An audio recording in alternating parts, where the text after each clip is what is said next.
Hello, and welcome to Bookspot. I'm Earl Weinberg. This time we will continue our reading of The City and the Stars by Arthur C. Clarke. Our hero Alvin has come to the land of Lys, which he had not known existed, and has gone camping with one of the inhabitants, a young man named Hilvar. Hilvar waved his arm in a sweep which embraced the whole horizon. "From here," he said, raising his voice so it could be heard above the thunder of the waterfall, "you can see right across Lys." Alvin could well believe him. To the north lay mile upon mile of forest, broken here and there by clearings, fields, and the wandering threads of 100 rivers. Hidden somewhere in that vast panorama was the village of Airlie, but it was hopeless to try and find it. Alvin fancied he could catch a glimpse of the lake past which the path had led to the entrance into Lys, but he decided that his eyes had tricked him. Still further north, trees and clearings alike were lost in a mottled carpet of green, rucked here and there by lines of hills. And beyond that, at the very edge of vision, the mountains that hemmed Lys from the desert that lay like a bank of distant clouds. East and west the view was little different, but to the south the mountains seemed only a few miles away. Alvin could see them very clearly, and he realized that they were far higher than the little peak on which he was standing. They were separated from him by country which was much wilder than the land through which he had just passed. In some indefinable way it seemed deserted and empty, as if man had not lived there for many, many years. Hilvar answered Alvin's unspoken question. "Once that part of Lys was inhabited," he said. "I don't know why it was abandoned, and perhaps one day we shall move into it again. Only the animals live there now." Indeed, there was nowhere any sign of human life, none of the clearings or well-disciplined rivers that spoke of man's presence. Only in one spot was there any indication that he had ever lived there. For many miles away, a solitary white ruin jutted above the forest roof like a broken fang. Elsewhere, the jungle had returned to its own. The sun was sinking low below the western walls of Lys. For a breathless moment, the distant mountains seemed to burn with golden flame. Then the land they guarded was swiftly drowned with shadow, and the night had come. "We should have done this before," said Hilvar, practical as ever, as he started to unload their equipment. "It'll be pitch dark in 5 minutes, and cold, too." Curious pieces of apparatus began to cover the grass. A slim tripod extended a vertical rod carrying a pear-shaped bulge at the upper end. Hilvar raised this until the pair was just clear of their heads and gave some mental signal which Alvin could not intercept. At once their little encampment was flooded with light, and the darkness retreated. The pair gave not only light, but also heat, for Alvin could feel a gentle caressing glow that seemed to sink into his very bones. Carrying the tripod in one hand and his pack in the other, Hilvar walked down the slope while Alvin hurried behind, doing his best to keep in the circle of light. He finally pitched camp in a small depression a few hundred yards below the crest of the hill and started to put the rest of his equipment into operation. First came a large hemisphere of some rigid and almost invisible material, which englobed them completely and protected them from the cool breeze which had now begun to blow up the face of the hill. The dome appeared to be generated by a small rectangular box, which Hilvar placed on the ground and then ignored completely, even to the extent of burying it beneath the rest of his paraphernalia. Perhaps this also projected the comfortable semi-transparent couches on which Alvin was glad to relax. It was the first time he had seen furniture materialized in Lys, where it seemed to him that the houses were terribly cluttered up with permanent artifacts which would be much better kept safely out of the way in memory banks. The meal which Hilvar produced from yet another of his receptacles was also the first purely synthetic one that Alvin had eaten since reaching Lys. There was a steady blast of air sucked through some orifice in the dome overhead as the matter converter seized its raw material and performed its everyday miracle. On the whole, Alvin was much happier with purely synthetic food, The way in which the other kind was prepared struck him as being appallingly unhygienic, and at least with the matter converters, you knew exactly what you were eating. They settled down for their evening meal as the night deepened around them and the stars came out. When they had finished, it was completely dark beyond their circle of light, and at the edge of that circle, Alvin could see dim shapes moving as the creatures of the forest crept out of their hiding places. From time to time, he caught the glint of reflected light as pale eyes stared back at him, but whatever beasts were watching out there would come no closer, so he could see nothing more of them. It was very peaceful, and Alvin felt utterly content. For a while they lay on their couches and talked about the things that they had seen, the mystery which enmeshed them both, and the many ways in which their two cultures differed. Hilvar was fascinated by the miracle of the eternity circuits, which had put Diaspar beyond the reach of time, and Alvin found some of his questions very hard to answer. "What I don't understand," said Hilvar, "is how the designers of Diaspar made certain that nothing would ever go wrong with the memory circuits. You tell me that the information defining the city and all the people who live in it is stored as patterns of electric charge inside the crystals. Well, crystals will last forever, but what about all the circuits associated with them? Aren't there ever any failures of any kind?" I asked Kedron the same question, and he told me that the memory banks are virtually triplicated. Any of the 3 banks can maintain the city, and if anything goes wrong with one of them, the other 2 automatically correct it. Only if the same failure occurred simultaneously in 2 of the banks would any permanent damage be done, and the chances of that are infinitesimal. And how is the relation maintained between the patterns stored in the memory units and the actual structure of the city, between the plans, as it were, and the thing it describes? Alvin was now completely out of his depth. He knew that the answer involved technologies which relied on the manipulation of space itself. But how one could lock an atom rigidly in the position defined by data stored elsewhere was something he could not begin to explain. On a sudden inspiration, he pointed to the invisible dome protecting them from the night. "Tell me how this roof above our heads is created by that box you're sitting on," he answered, "and then I'll explain how the eternity circuits work." Hilvar laughed. "I suppose that's a fair comparison. You'd have to ask one of our field theory experts if you want to know that. I certainly couldn't tell you." This reply made Alvin very thoughtful. So there were still men in Lys who understood how their machines worked. That was more than could be said of Diaspar. Thus they talked and argued until presently Hilvar said, "I'm tired. What about you? Are you going to sleep?" Alvin rubbed his still weary limbs. "I'd like to," he confessed, "but I'm not sure if I can. It still seems a strange custom to me." "It's a good deal more than a custom," smiled Hilvar. "I've been told that it was once a necessity to every human being. We still like to sleep at least once a day, even if only for a few hours. During that time, the body refreshes itself, and the mind as well. Does no one in Diaspar ever sleep?" "Only on rare occasions," said Alvin. "Jessarak, my tutor, has done it once or twice after he made some exceptional mental effort. A well-designed body should have no need for such rest periods. We did away with them millions of years ago." Even as he spoke these rather boastful words, his actions belied them. He felt a weariness such as he had never before known.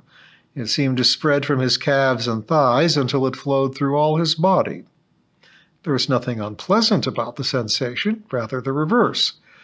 Hilvar was watching him with an amused smile, and Alvin had enough faculties left to wonder if his companion was exercising any of his mental powers upon him. If so, he did not object in the least. The light flooding down from the metal pair overhead sank to a faint glow, but the warmth it was radiating continued unabated. By the last flicker of light, Alvin's drowsy mind registered a curious fact, which he would have to inquire about in the morning. Hilvar had stripped off his clothes, and for the first time, Alvin saw how much the 2 branches of the human race had diverged. Some of the changes were merely ones of emphasis of proportion. But others, such as the external genitals and the presence of teeth, nails, and definite body hair, were more fundamental.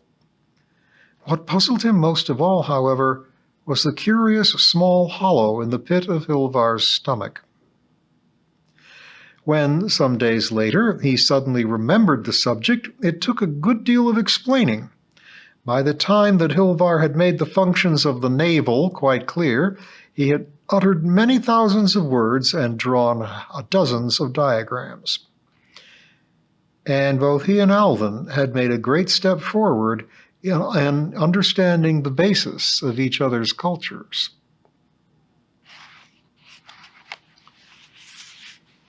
Chapter 12. The night was at its deepest when Alvin woke. Something had disturbed him, some whisper of sound that had crept into his mind despite the endless thunder of the falls. He sat up in the darkness, straining his eyes across the hidden land, while with indrawn breath he listened to the drumming roar of the water and the softer, more fugitive sounds of the creatures of the night. Nothing was visible. The starlight was too dim to reveal the miles of country that lay hundreds of feet below. Only a jagged line of darker night eclipsed the stars and told of mountains on the southern horizon. In the darkness beside him, Alvin heard his companion roll over and sit up. "What is it?" came a whispered voice. "I thought I heard a noise." "What sort of noise?" "I don't know. Perhaps it was just imagination." There was a silence while two pairs of eyes peered out into the mystery of the night. Then suddenly Hilvar caught Alvin's arm. "Look," he whispered. Far to the south glowed a solitary point of light, too low in the heavens to be a star. It was a brilliant white tinged with violet, and even as they watched, it began to climb the spectrum of intensity until the eye could no longer bear to look upon it. Then it exploded, and it seemed as if lightning had struck below the rim of the world. For a brief instant, the mountains and the land they encircled were etched with fire against the darkness of the night. Ages later came the ghost of a far-off explosion, and in the woods below a sudden wind stirred among the trees. It died away swiftly, and one by one the routed stars crept back into the sky. For the second time in his life, Alvin knew fear. It was not as personal and imminent as it had been in the chamber of the moving ways when he had made the decision that took him to Lys. Perhaps it was awe rather than fear. He was looking into the face of the unknown, and it was as if he had already sensed that out there beyond the mountains was something he must go to meet. "What was that?" he whispered at length. "I'm trying to find out," said Hilvar, and was silent again. Alvin guessed what he was doing and did not interrupt his friend's silent quest. Presently Hilvar gave a little sigh of disappointment. "Everyone's asleep," he said. "There was no one who could tell me. We must wait until morning unless I wake one of my friends." Alvin wondered what Hilvar would consider a matter of real importance. He was just going to suggest, a little sarcastically, that this might well merit interrupting someone's sleep. Before he could make the proposal, Hilvar spoke again. "I've just remembered," he said rather apologetically. "It's a long time since I came here, and I'm not quite certain about my bearings. But that must be Shalmirane." "Shalmirane? Does it still exist?" "Yes, I'd almost forgotten. Seranus once told me that the fortress lies in those mountains. Of course, it's been in ruins for ages, but perhaps someone still lives there." Shalmirane. To these children of two races, so widely differing in culture and history, this was indeed a name of magic. In all the long history of Earth, there had been no greater epic than the defense of Shalmirane against the invader who had conquered all the universe. Though the true facts were utterly lost in the mists which had gathered so thickly round the Dawn Ages, the legends had never been forgotten and would last as long as man endured. Presently, Hilvar's voice came out again from the darkness. "The people of the south could tell us more. I have some friends there. I will call them in the morning." Alvin scarcely heard him. He was deep in his own thoughts, trying to remember all that he had ever heard of Shalmirane. It was little enough. After this immense lapse of time, no one could tell the truth from the legend. All that was certain was that the Battle of Shalmirane marked the end of man's conquests and the beginning of his long decline. Among those mountains, thought Alvin, might lie the answers to all the problems that had tormented him for so many years. "How long," he said to Hilvar, "would it take us to reach the fortress? I've never been there, but it's much further than I intended to go. I doubt if we could do it in a day. Can't we use the ground car? No, the way lies through the mountains and no one can go there, and no cars can go there." Alvin thought it over. He was tired, his feet were sore, and the muscles of his thighs were still aching from the unaccustomed effort.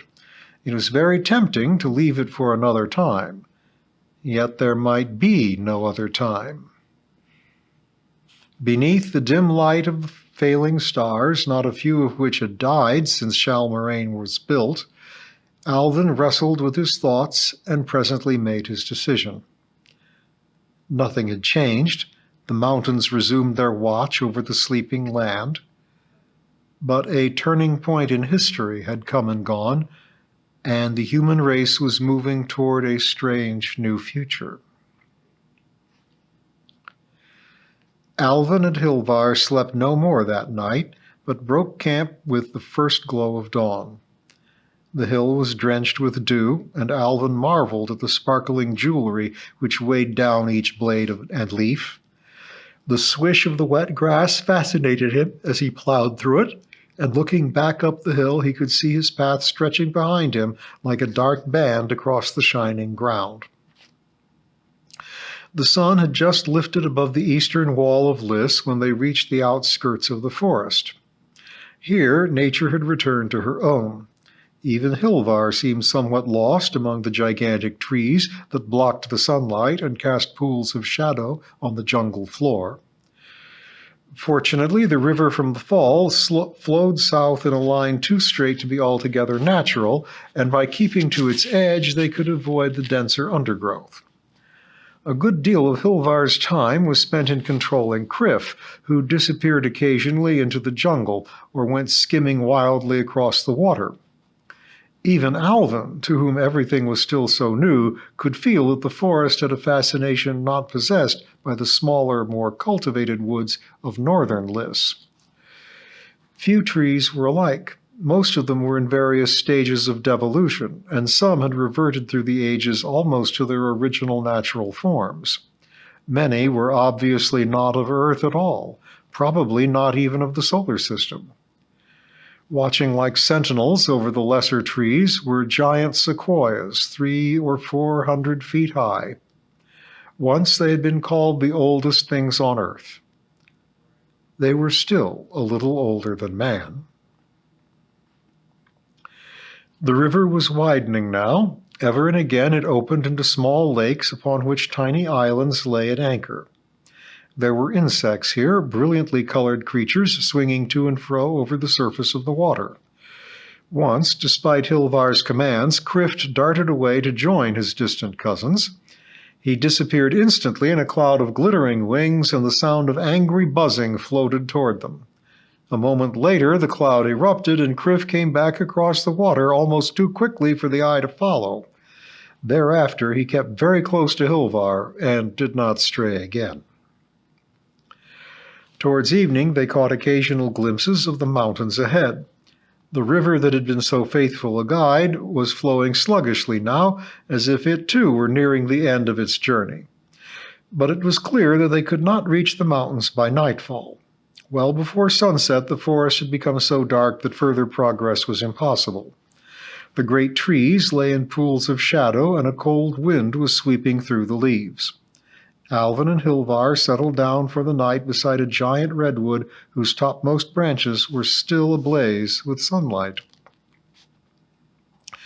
When at last the hidden sun went down, the light still lingered on the dancing waters. The two explorers, for such they now considered themselves, and such indeed they were, lay in a gathering gloom, watching the river and thinking of all they had seen. Presently, Alvin felt once again steal over him that sense of delicious drowsiness he had known for the first time on that previous night, and he gladly resigned himself to sleep. It might not be needed in the effortless life of Diaspar, but he welcomed it here. In the final moment before unconsciousness overcame him, he found himself wondering who had last come this way, and how long since. The sun was high when they left the forest and stood at last before the mountain walls of Lys. Ahead of them, the ground rose steeply to the sky in waves of barren rock. Here the river came to an end as spectacular as its beginning, for the ground opened in its path and it sank roaring from sight. Alvin wondered what happened to it, and through what subterranean caverns it traveled before it emerged again into the light of day. Perhaps the lost oceans of earth still existed far down in the eternal darkness, and this ancient river still felt the call that drew it to the sea. For a moment, Hilvar stood looking at the whirlpool and the broken land beyond. Then he pointed to a gap in the hills. "Shalmirane lies in that direction," he said confidently. Alvin did not ask how he knew. He assumed that Hilvar's mind had made brief contact with that of a friend many miles away, and the information he needed had been silently passed to him. It did not take long to reach the gap, and when they had passed through it, they found themselves facing a curious plateau with gently sloping sides. Alvin felt no tiredness now, and no fear, only a taut expectancy and a sense of approaching adventure. What he would discover he had no conception. That he would discover something he did not doubt at all. As they approached the summit, the nature of the ground altered abruptly. The lower slopes had consisted of porous volcanic stone, piled here and there in great mounds of slag. Now the surface turned suddenly to hard glassy sheets, smooth and treacherous, as if the rock had once run in molten rivers down the mountain. The rim of the plateau was almost at their feet. Hilvar reached it first, and a few seconds later Alvin overtook him and stood speechless at his side. For they stood on the edge not of the plateau they had expected, but of a giant bowl, 1/2 mile deep and 3 miles in diameter. Ahead of them the ground plunged steeply downward, slowly leveling out at the bottom of the valley and rising again more and more steeply to the opposite rim. The lowest part of the bowl was occupied by a circular lake, the surface of which trembled continually as if agitated by incessant waves. Although it lay in the full glare of the sun, the whole of that great depression was ebon black. What material formed the crater, Alvin and Hilvar could not even guess, but it was black as the rock of a world that had never known a sun. Nor was that all, for lying beneath their feet and ringing the entire crater was a seamless band of metal, some 100 feet wide, tarnished by immeasurable age, but still showing no slightest sign of corrosion. And we will find out more about this curious bowl in the mountains next time.